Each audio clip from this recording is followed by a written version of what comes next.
This is a crucial time.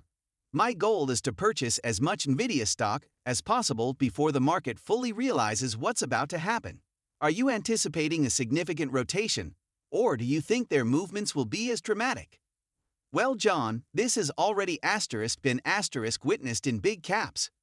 When someone claims that the Russell 2000, which is composed of even cheaper companies, cannot grow 40% in the next 5 months, they are ignoring that we have already witnessed significant movements in the mega caps.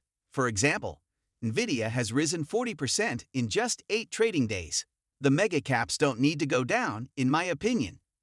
What I'm trying to say is, do you think it will occur alone with the little caps?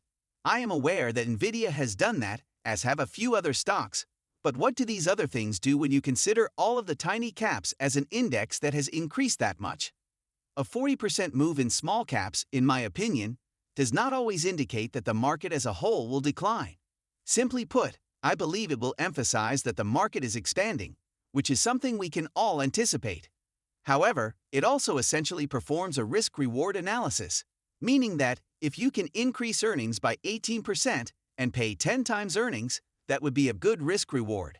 And I believe that those who have been holding cash and bonds for the next 5 years, or who have money sitting on the sidelines, will change their minds. The Fed will seek for opportunities with a favorable risk-reward ratio if it begins to cut, and I believe small caps are one such opportunity. Does the development of the thesis need severe cuts? Do you notice any more problems that could jeopardize your thesis? A recession, of course, would be bad. The Fed doesn't need to make significant cuts, in my opinion. In fact, it simply must.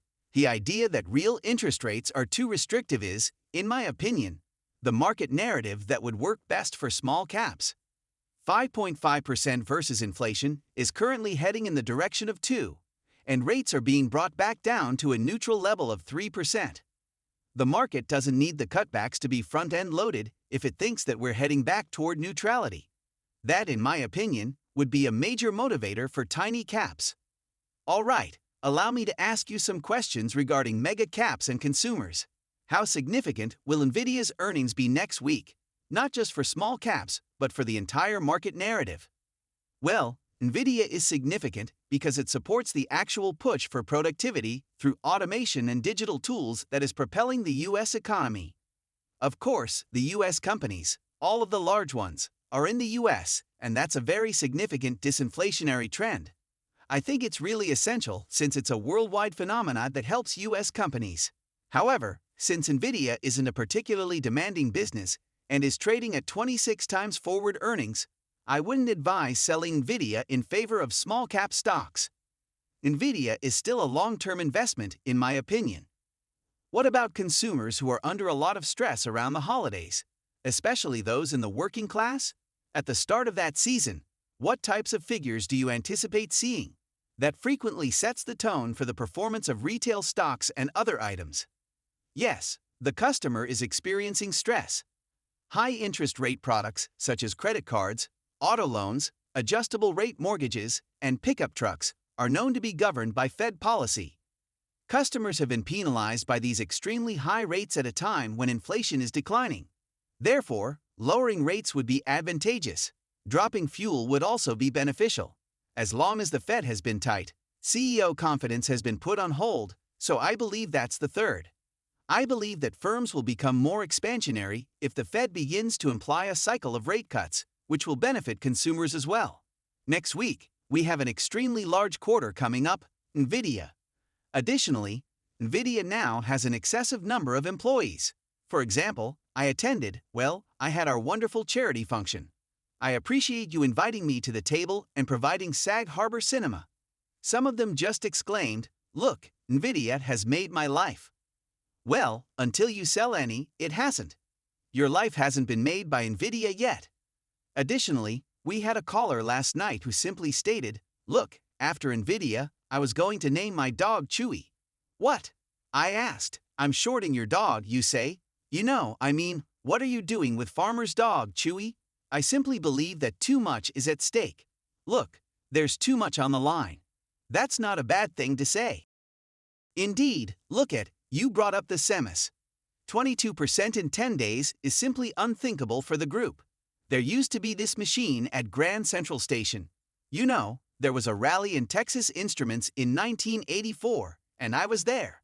I hogged it once. Behind me, people were saying, "Get out, get out." However, I was simply answering calls from Texas Instruments when I thought, wow, this thing is just a juggernaut. Monolithic recollections, you know, all these things, all these semis, and eventually, we were simply repeatedly bidding up the same stocks. Additionally, it was based on the notion that we might switch from analog to digital. With the exception of Motorola, I simply, after a while, overstayed my welcome. They switched to the cell phone for that one, so I didn't stay too long. I'm currently playing numerous expansion since I don't have anything fresh to do. Additionally, Nvidia is carrying too much water. I think it's going to be great, but I'm not sure what you have to do to justify it. This is a big rally, so I think the guide might not be adequate. Additionally, don't forget to discuss double top. That last top was so terrible, so this would be the one. It was just like the textbook. It went up, big, and then bam, down. You are aware of my feelings toward Nvidia. Although I do advise folks to look at what it's done, I still want to possess it and trade it. Take a peek at the August low.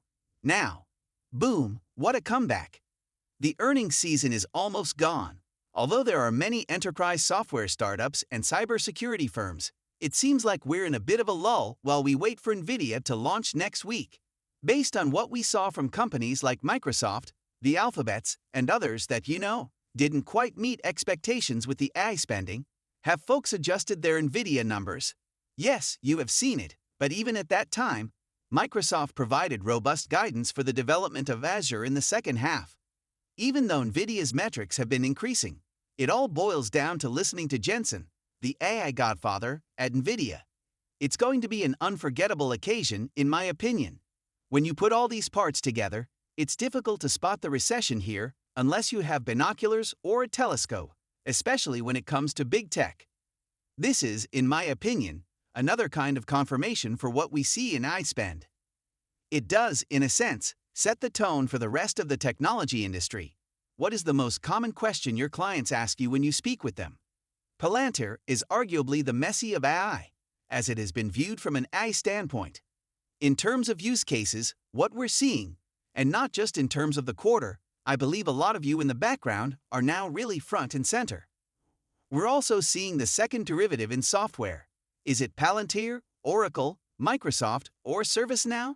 One of the greatest pure-play AI names available, in my opinion. Just looking at the businesses you cover is fascinating. You cover a fairly diverse range of businesses, by the way. You do a fantastic job. However, I'm not sure how you managed to persuade your superiors of that. However, I saw that you appear to be covering a lot of businesses that are kind of at this turning point in a variety of technologies, such as AI, EVs, autonomous driving, and so on. Do you think we should be looking at the established companies like Nvidia, Microsoft, etc., or will there be a new crop of companies that come in and maybe eat their lunch sometime soon? I'm speaking from the perspective of an investor when I say that we should look at where we are, where we want to be, and how we think the world will look, and more importantly, how the stock market will look and who will dominate it. In terms of big tech, I believe the strong get stronger, but certain businesses will turn into household names. Because you begin to consider that this is the most significant technological development and change that we have witnessed since the Internet's inception in 1995. Palantir and other software names that will be the future generation are there because of the trillions of dollars in incremental capital expenditures. However, amid the AI revolution, the powerful gain stronger when it comes to Nvidia, Microsoft, and big tech. What is the business?